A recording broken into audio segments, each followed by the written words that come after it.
Slaughterhouse-Five is a unique and powerful novel by Vonnegut, first published in 1969.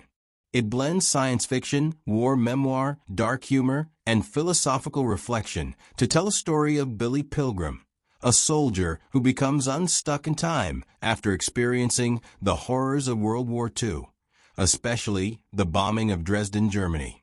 The novel begins with the narrator, who represents Vonnegut himself, telling readers that he wants to write a book about the firebombing of Dresden, which he witnessed as a soldier. However, he admits that writing war stories truthfully is challenging because war is both tragic and absurd. Then the story shifts to focus on Billy Pilgrim, a quiet and awkward man who has lived through war, alien abduction, and time travel. Billy is drafted into the U.S. Army and sent to fight in Europe during World War II. He's an unlikely soldier, clumsy, weak, and disinterested in violence. German soldiers capture him, and he becomes a prisoner of war, POW. Along with other POWs, Billy is transported to Dresden, where they are kept in a building called Slaughterhouse-Five, a former slaughterhouse turned prison. In February 1945, Allied forces bombed Dresden, destroying the entire city and killing tens of thousands of civilians. Billy and the other POWs survived because they were underground in a meat locker. After the bombing, they are forced to help clean up the ruins and bury the dead. The experience is horrifying and senseless, leaving a deep mark on Billy's mind. However, Billy's story doesn't unfold straightforwardly. He becomes unstuck in time, meaning he randomly jumps to different moments of his life. His childhood, his time in the war, his later life as an optometrist, and even to the moment of his death. These jumps happen without warning or explanation. Time in this novel is not linear. It's more like a series of moments that Billy experiences again and again. One of the strangest parts of Billy's life is his abduction by aliens from the planet Tralfamadore. The Tralfamadorians live in a different understanding of time.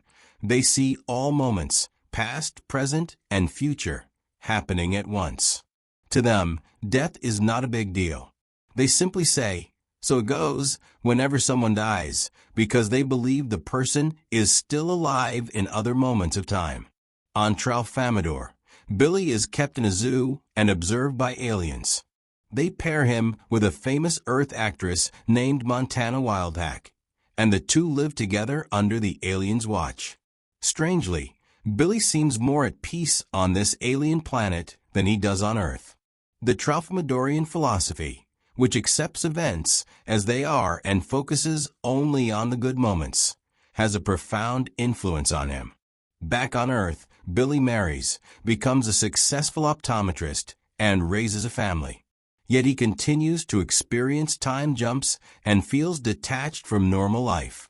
After surviving a plane crash and losing his wife, Billy publicly shares his belief in Tralfamadorians and time travel. Most people think he's crazy, but Billy doesn't care. He believes he has seen the truth about time and death.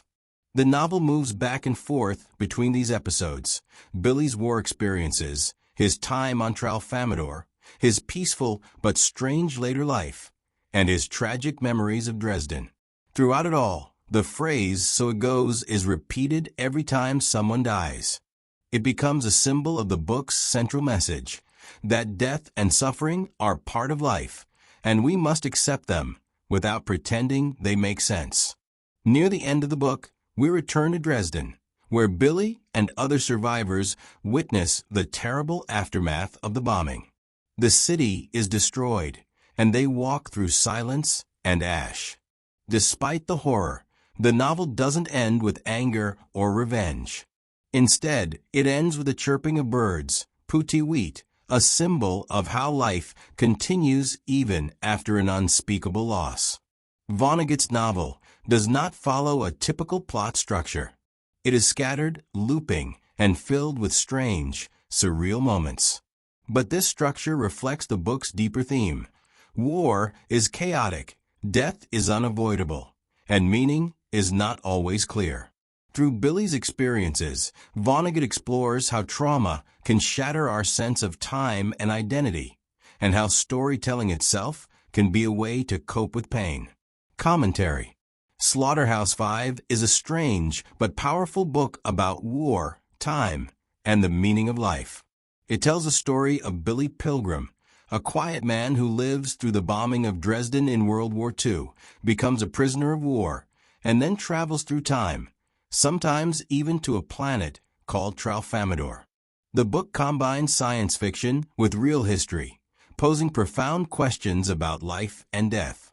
Although the book explores serious topics and includes some brutal scenes, it helps readers understand how war can profoundly affect an individual.